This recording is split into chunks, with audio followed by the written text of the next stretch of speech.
जैसा कि दोस्तों प्रीवियस वीडियो में हमने बायोलॉजी के मोस्ट रिपीटेड क्वेश्चन को डिस्कस किया था, वैसे ही आज के इस वीडियो में हम कोशिका यानी कि सेल से जुड़े हुए मोस्ट रिपीटेड क्वेश्चन को डिस्कस करेंगे, जो कि प्रीवियस ईयर मेडिकल एग्जाम में कई बार रिपीट हुए हैं। तो आइए आज के वीडियो की शुरुआत करते हैं और हमारा आज का पहला प्रश्न है, which of the following is the exception of cell theory, यानी कि इनमें से कौन कोशिका सिद्धांत का अपवाद है, या फिर हम ऐसे भी कह सकते हैं कि इनमें से कौन कोशिका सिद्धांत के नियम का पालन नहीं करता। तो आपका राइट ऑप्शन है ऑप्शन डी, वायरस। तो आप हमें कमेंट करके बताइएगा कि वायरस को सेल थ्योरी का अपवाद यानी कि एक्सेप्शन क्यों माना जाता है। चलते हैं अगले क्वेश्चन की ओर। अगला क्वेश्चन है, middle lamella is made up of, यानी कि मिडिल लेमिला किसकी बनी होती है। आपके ऑप्शन है, पहला ऑप्शन है सेलुलोज, दूसरा है सुवेरिन, तीसरा है कैल्शियम एंड मैग्नीशियम पेक्टेट और लास्ट ऑप्शन है लिग्निन। तो आपका राइट ऑप्शन है option C, calcium and magnesium pectate. चलते हैं अगले क्वेश्चन की ओर। अगला क्वेश्चन है, the name protoplasm was given by, यानी कि प्रोटोप्लाज्म शब्द किसने दिया था। तो इस क्वेश्चन का जो राइट ऑप्शन है ऑप्शन ए है, पुरकिंजे। चलते हैं अगले क्वेश्चन की ओर। अगला क्वेश्चन है, protoplasm was regarded as the physical basis of life by, यानी कि किसके अनुसार जीवद्रव्य जीवन का भौतिक आधार है। तो आपके ऑप्शन है, पहला ऑप्शन है हक्सले, दूसरा है कॉर्टी, तीसरा है हार्डे और चौथा है मेल्पिकी। तो आपका राइट ऑप्शन है ऑप्शन ए, हक्सले। चलते हैं अगले क्वेश्चन की ओर। अगला क्वेश्चन है, F1 particle oxysome elementary particles are present in, यानी कि F1 पार्टिकल ऑक्सीसोम और एलिमेंट्री पार्टिकल्स कहाँ पाए जाते हैं। तो आपके ऑप्शन है, पहला ऑप्शन है इंडोप्लाज्मिक रेटिकुलम, दूसरा है क्लोरोप्लास्ट, तीसरा है माइट्रोकॉन्ड्रिया और चौथा है गोल्जी कॉम्प्लेक्स। तो आपका राइट ऑप्शन है ऑप्शन सी, माइट्रोकॉन्ड्रिया।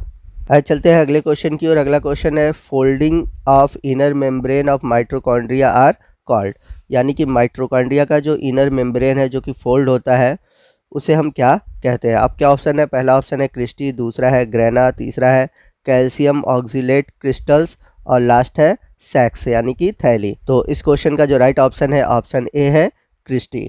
चलते हैं अगले क्वेश्चन की ओर। अगला क्वेश्चन है, in which part of mitochondria ATP is generate, यानी कि माइट्रोकॉन्ड्रिया के किस भाग में एटीपी का निर्माण होता है। आपके ऑप्शन है, पहला ऑप्शन है मैट्रिक्स, दूसरा है क्रिस्टी, तीसरा है आउटर मेम्ब्रेन और चौथा ऑप्शन है F1 पार्टिकल्स या ऑक्सीसोम्स। तो आपका राइट ऑप्शन है ऑप्शन डी, F1 पार्टिकल्स। चलते हैं अगले क्वेश्चन की ओर। अगला क्वेश्चन है, क्वांटोसोम्स आर फाउंड इन, यानी कि क्वांटोसोम्स कहाँ पाए जाते हैं। आपके ऑप्शन है माइट्रोकॉन्ड्रिया, क्लोरोप्लास्ट, लाइसोसोम और इंडोप्लाज्मिक रेटिकुलम। तो आपका राइट ऑप्शन है ऑप्शन बी, क्लोरोप्लास्ट। जो क्वांटम सोम होते हैं वो पाए जाते हैं क्लोरोप्लास्ट में।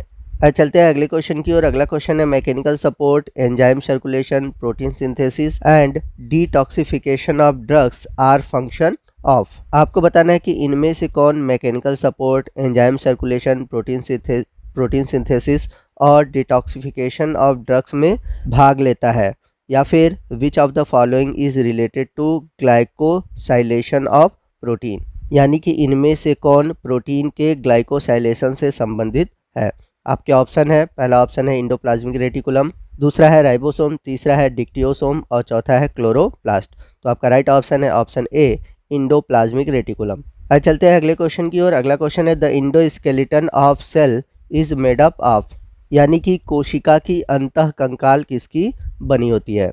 आपके ऑप्शन है, पहला है सेल वॉल, दूसरा है इंडोप्लाज्मिक रेटिकुलम, तीसरा है साइटोप्लाज्म और चौथा है माइट्रोकॉन्ड्रिया। तो आपका राइट ऑप्शन है ऑप्शन बी, इंडोप्लाज्मिक रेटिकुलम। चलते हैं अगले क्वेश्चन की ओर। अगला क्वेश्चन है, which of the following is the site of lipid synthesis, यानी कि इनमें से किस में लिपिड का निर्माण होता है। आपके ऑप्शन है, पहला ऑप्शन है रफ इंडोप्लाज्मिक रेटिकुलम, दूसरा है स्मूथ इंडोप्लाज्मिक रेटिकुलम, तीसरा है गोल्जी बॉडी और चौथा है राइबोसोम्स। तो इस क्वेश्चन का राइट ऑप्शन है option B, smooth endoplasmic reticulum. चलते हैं अगले क्वेश्चन की ओर। अगला क्वेश्चन है, the organelles who major function is storage of hydrolytic enzyme are, यानी कि आपको बताना है कि कोशिका में कौन सा ऐसा कोशिकांग है जो कि हाइड्रोलिटिक एंजाइम को स्टोर करता है, या फिर acid hydrolase is found in, यानी कि इसमें से किन में एसिड हाइड्रोलेज पाया जाता है।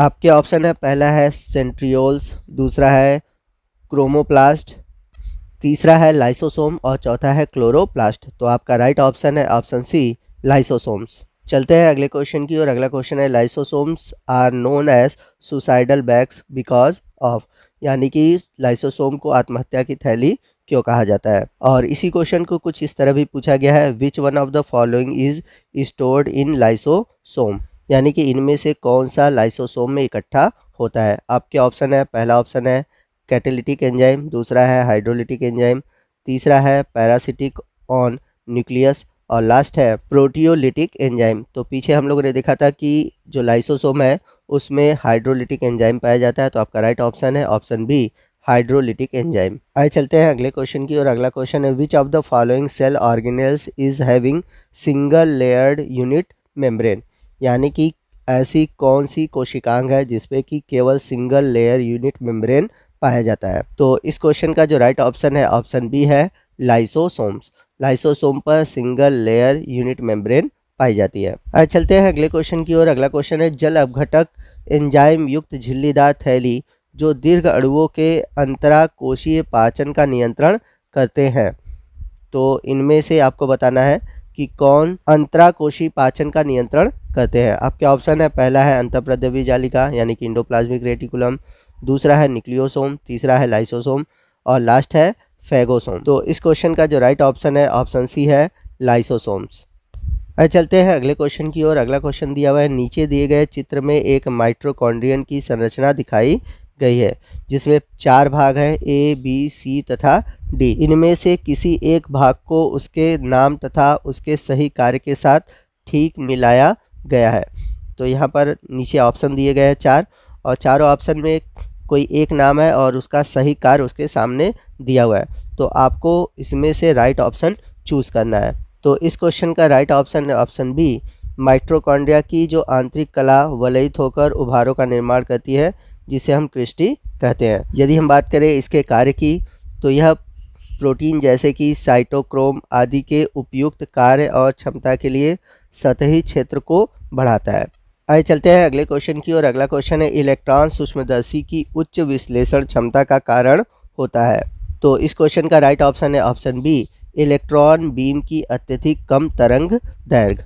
आपको बता दें कि जो रिजोल्यूशन होता है यानी कि सूक्ष्मदर्शी का वह क्षमता होता है जिसके द्वारा 2 निकटस्थ कणों को अलग अलग पहचाना जा सकता है। इलेक्ट्रॉन सूक्ष्मदर्शी में हम रिजोल्यूशन क्षमता अत्यधिक होती है। इसका कारण यह होता है कि इलेक्ट्रॉन बीम की अत्यधिक कम तरंगदैर्घ्य 2 निकटस्थ रखी गई वस्तुओं को अलग अलग पहचानने की क्षमता को प्रदान करता है। तो दोस्तों ये था हमारा आज का वीडियो जिसमें कि हमने नीट बायोलॉजी में कोशिका से जुड़े हुए जितने भी मोस्ट रिपीटेड क्वेश्चन हैं उनको देखा। तो आपको वीडियो कैसा लगा कमेंट करके ज़रूर बताइएगा। वीडियो अच्छा लगा हो तो वीडियो को लाइक और शेयर करना मत भूलिएगा। और यदि आप चाहते हैं कि मैं किसी पर्टिकुलर टॉपिक पर वीडियो बनाऊं तो आप कमेंट करके ज़रूर बताइएगा। मैं पूरी कोशिश करूंगा कि उस टॉपिक पर वीडियो बनाऊं। तो दोस्तों मिलते हैं अगले वीडियो में अगले टॉपिक के साथ। तब तक के लिए जय हिंद, जय भारत।